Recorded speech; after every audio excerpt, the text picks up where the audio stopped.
Welcome back, ladies and gentlemen, to Great Decisions 2023, an 8-lecture masterclass brought to you by the Foreign Policy Association.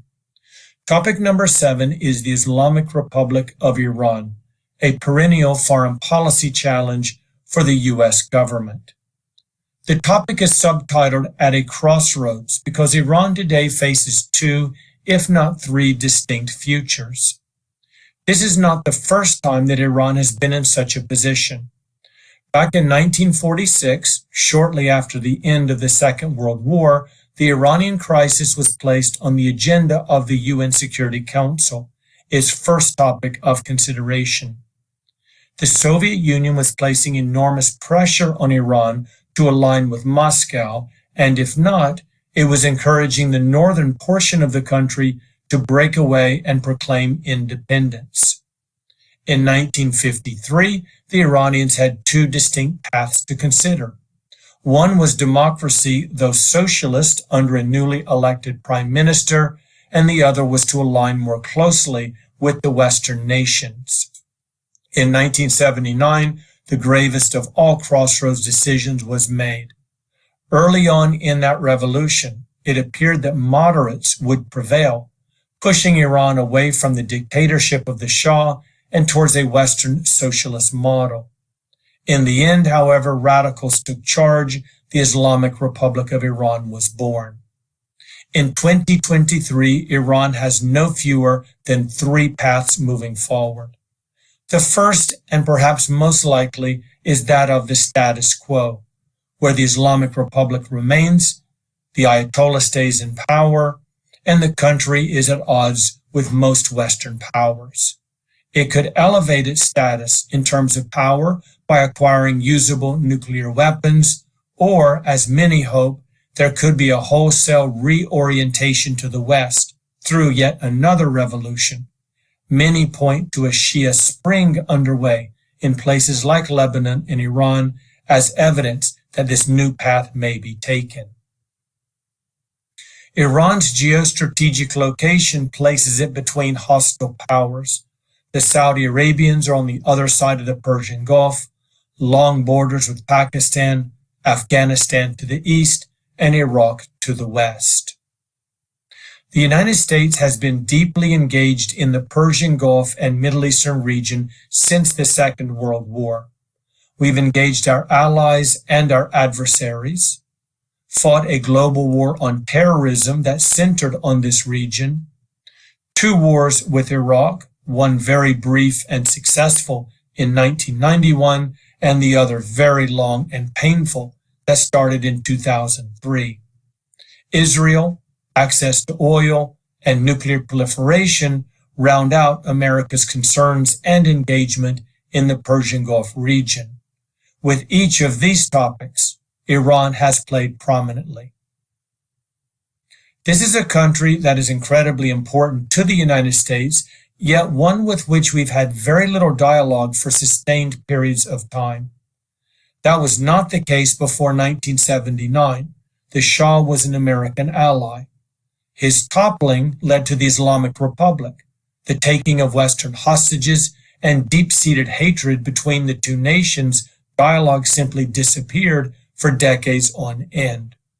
We re-engaged the Iranians under the Obama administration through the nuclear arms negotiations that ended with the arrival of Mr. Trump in the White House, the canceling of the deal, and the application of a max pressure campaign on the Iranians. The Biden administration has restarted nuclear arms talks.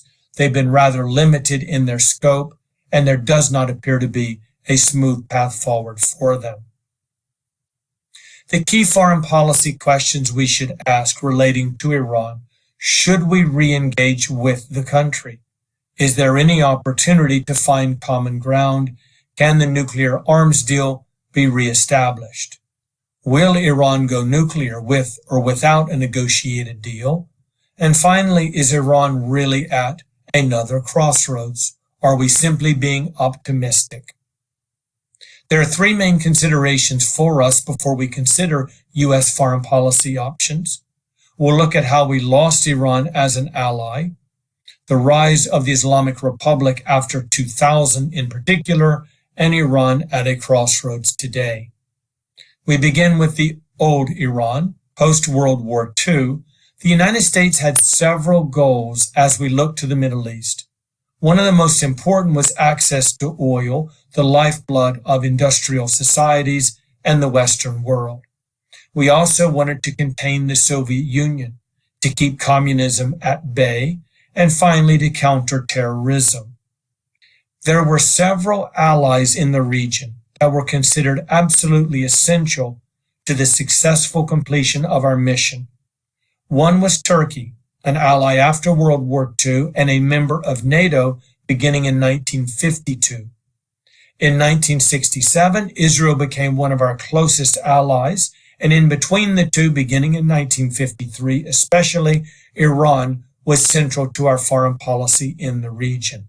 All three allies, pillars of U.S. foreign policy.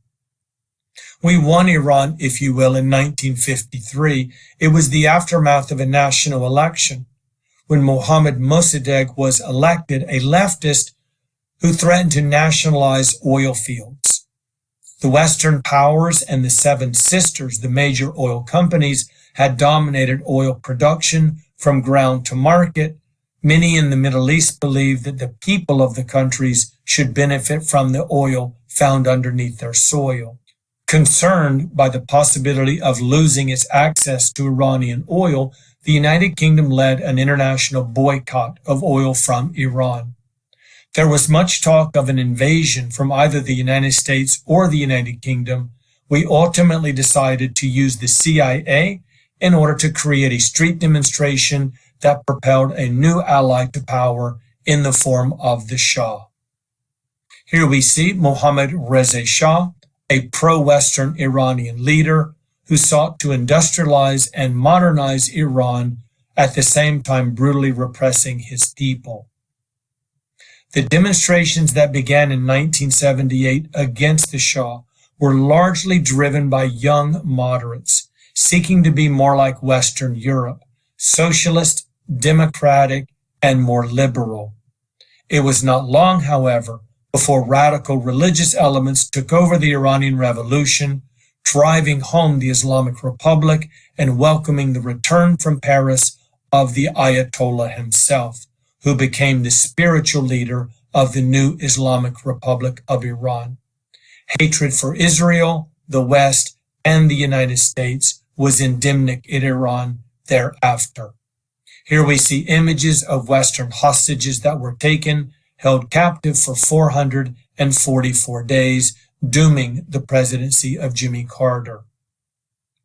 The decision to move away from moderation towards radicalism, one of the more important revolutions of the 20th century. The societal hatred is reflected in murals such as this.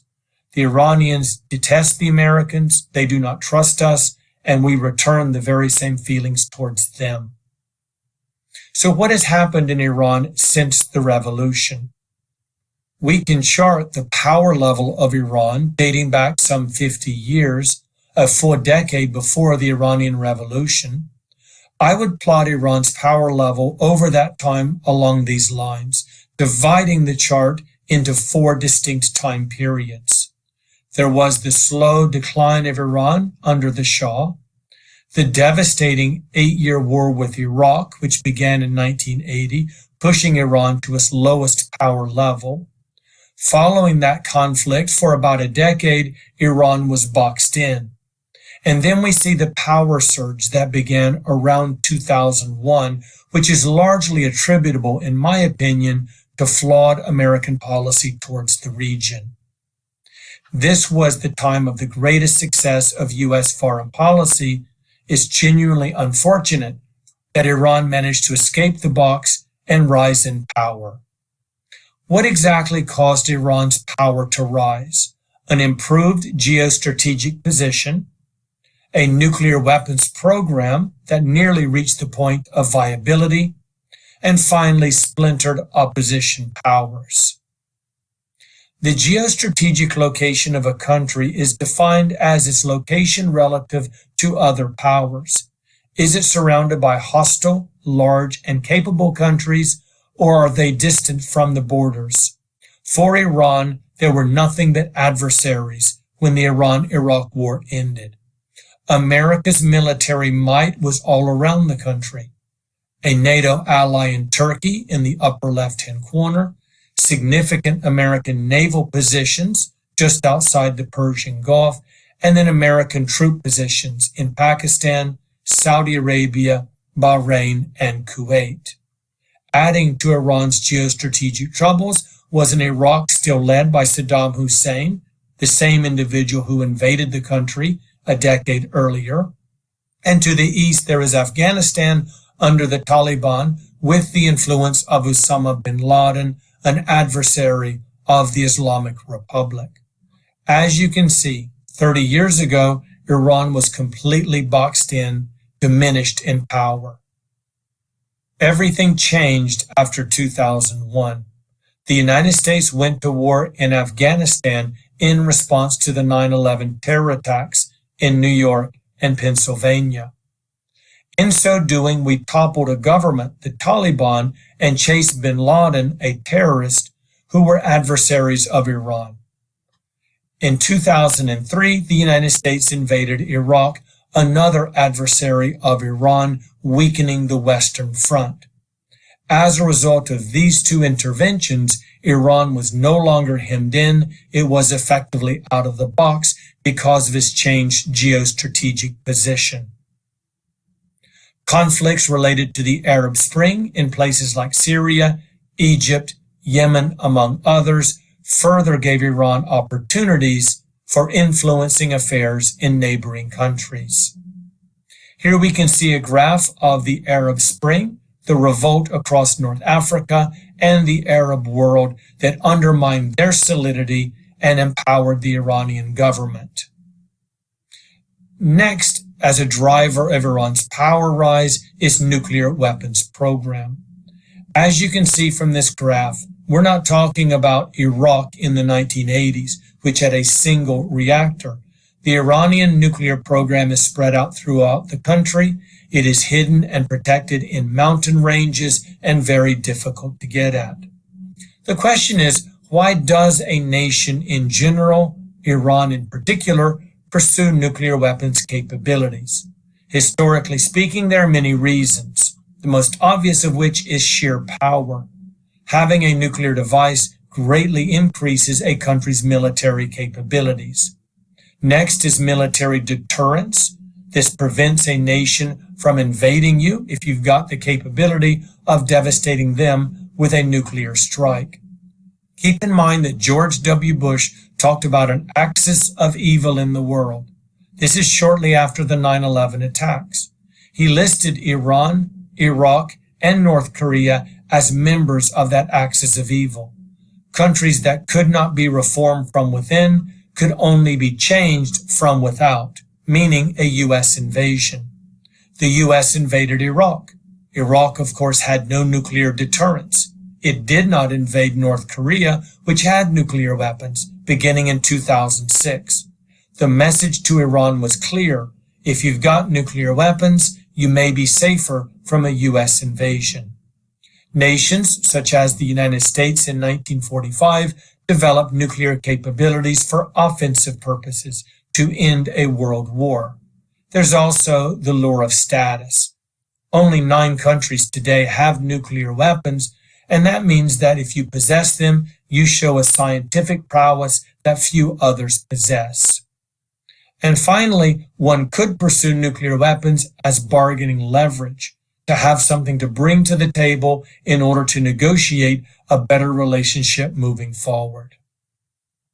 In 2012, more than a decade ago, the Israeli Prime Minister Benjamin Netanyahu went before the General Assembly and said that Iran was within 90 to 180 days of breakout, meaning it was very close to possessing nuclear weapons, that economic sanctions had fundamentally failed, and a more robust policy needed to be taken to address the issue of Iran's nuclear weapons program. The problem back then and today is there are very few good options for dealing with an Iranian nuclear weapons program. We can economically sanction the country, and we've done so for more than a generation. This graph shows us the effectiveness or lack thereof of economic sanctions in dealing with Iran's nuclear program.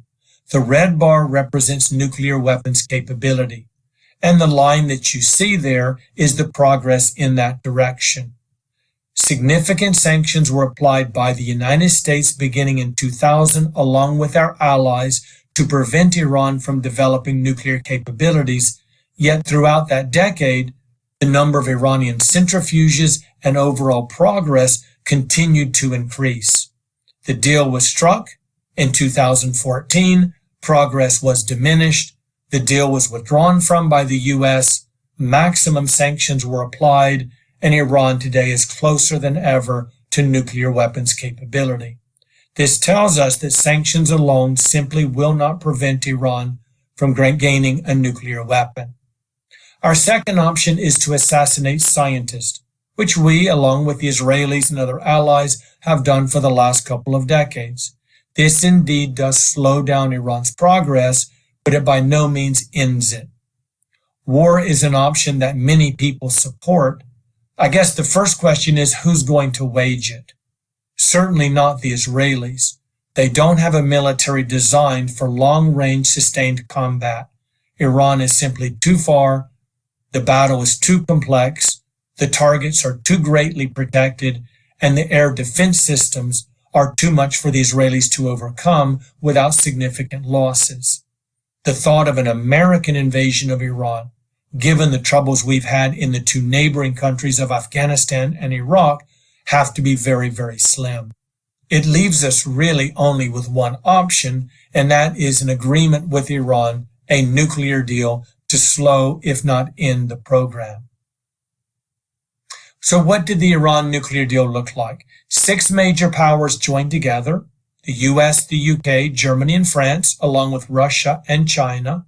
They confronted at the diplomatic table the Islamic Republic. The end result is called the Joint Comprehensive Plan of Action, an agreement by which Iran would give up much of its nuclear capabilities in exchange for the end of sanctions. As the negotiations got underway, the 7 powers staked out their position. Desiring a very weak accord, not surprisingly, was Iran. France could be found at the other end of the spectrum. Among the 6 major powers, it sought the strongest possible deal, hemming in the Iranians. Russia and China would be placed there, with the final 3 Western powers, including the United States, somewhere between China and France. When the negotiations proved fruitful, a deal was struck. I would place the deal roughly there on the scale. Not quite everything the Americans wanted, but clearly closer to our end of the spectrum than the Iranian one. The deal that was struck was a limited trade-off between Iran and the Western world. It would forego its nuclear facilities, allowing international atomic energy inspections of all of its program. In exchange for that, Western sanctions would be relieved and investment in trade would be allowed. The focus of this joint comprehensive agreement was solely the nuclear weapons program of Iran.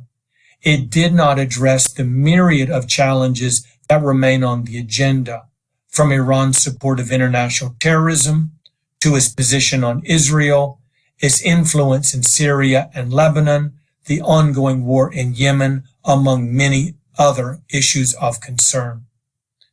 It was generally understood that the only way that Iran would come to the negotiating table is if it felt maximum pressure from all major economies.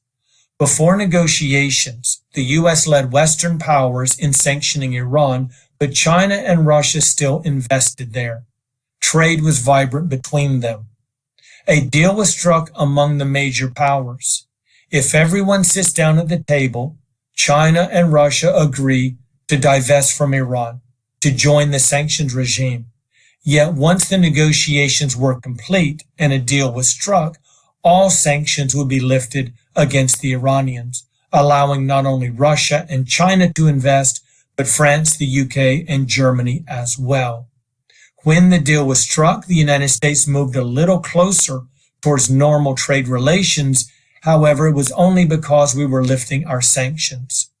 When Mr. Trump was elected in 2016, he quickly took the U.S. out of the Iran nuclear deal, placing us back on the sanctions end of the spectrum. This is where we stand today. It's a policy similar to the one that we pursue with Cuba, in which the U.S. and U.S. alone is sanctioning the targeted country. Even our allies are trading and investing in Iran today.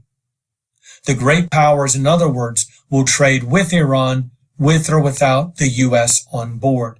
This greatly reduces our leverage should we return to the table and seeking a new agreement. And finally, explaining the rise of Iranian power since 2000 is the splintered opposition around it. This is a country that really should be boxed in forever. You've got Turkey and the United States as NATO allies, Israel and Arab states hostile to Iran, Afghanistan under the Taliban, China and Russia, which do not want to see further nuclear weapons spread, including to the Islamic Republic. And yet all of these countries have weakened their own position. Israel and Turkey have been in an ugly spitting match for the last decade. The Arab alliance is in name only. There is no such thing. Even the Gulf Cooperation Council spends more time battling itself than it does the Iranians. Afghanistan is a complete disaster. China and Russia have prioritized trade and investment over nuclear weapons negotiations, leaving the United States isolated. We, of course, change our mind on most every foreign policy issue with each new U.S. president, which means we cannot pursue a consistent policy towards Iran. Iran has become more deeply involved in the war in Ukraine, providing the Russians with drone capability to strike both military and civilian assets in that country. If we find convincing evidence that Iranian drones are being used by the Russians, the United States must respond to this with exceedingly painful actions that will sound the alarm bell in Tehran that there will be a very high price to pay if it supports Russia in its illegal ongoing war in Ukraine. China has taken things one step further, signing a 25-year strategic partnership with Iran covering areas like trade, security, politics, and culture. It reflects Iran's new Eastern-looking policy to counter American max pressure. And of course, for China, there's that Iranian oil and natural gas that it desperately needs for its economy. There is talk today about a possible Shia Spring, one that parallels the Arab Spring that began in December of 2010, when conflict in tiny Tunisia quickly spread throughout the Arab world. Governments in Tunisia, Libya, Egypt, and Yemen all were tumbled by popular protest, and in Syria a civil war started that is now entering its second decade. The shock of the Arab Spring did wear off, to the point that by the time we get to 2020, there's very little discussion about it.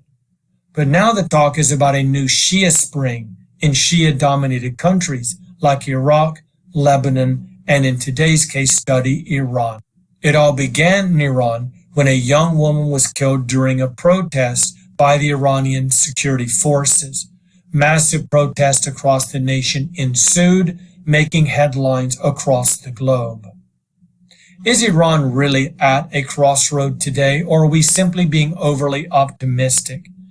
If it were at a crossroad and things broke our way, it would mean regime change, another revolution, and maybe even pointing Iran in the direction of moderation.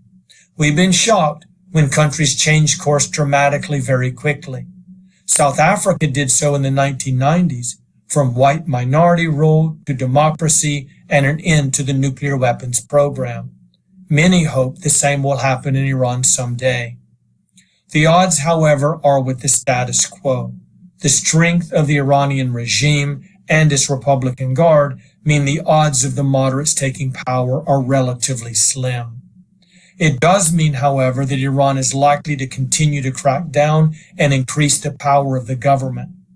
Iran today is authoritarian, which means it controls government and all powerful institutions. It is transitioning, however, to totalitarianism. This is when a government controls all aspects of its citizens' lives. Everything that is done is controlled by the government. And profoundly, of course, anti-Western, anti-Israel, and anti-the United States. If Iran is at a crossroads, these are the two directions that it could take. Why I don't think it's likely that a revolution would succeed in the country is reflected in the difference between 1979 and the current situation. Back then, a very weak and declining Shah of Iran faced a very strong popular movement.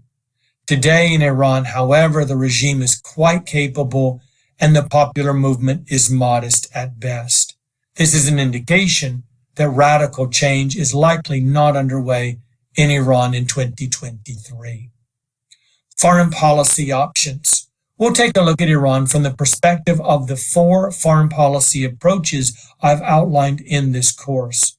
Wilsonian international liberalism says we should stay engaged with Iran, seek a deal to curb its military capabilities, especially along nuclear lines, and encourage protesters to stand up for their rights and demand government change. A more conservative realpolitik approach would support the anti-Iranian coalition around the country, building up Saudi Arabia, finding opportunities if they exist in Iraq, and strengthening the anti-Tehran coalition. The neoconservatives call for military intervention. This is a classic example for them of a country that needs its government toppled so that the people can express their willingness to be free and democratic, changing the direction of the country. Similar to our invasions in Afghanistan and Iraq, we would not only invade and topple, but fix the country for the future. America Firsters embrace Israel. They talk more strongly about protecting it from threats such as Iran and focus on energy independence as a way of weakening Iran's influence in global oil markets. 4 perspectives and 4 very different foreign policy prescriptions. Thank you as always for joining us. Stay engaged.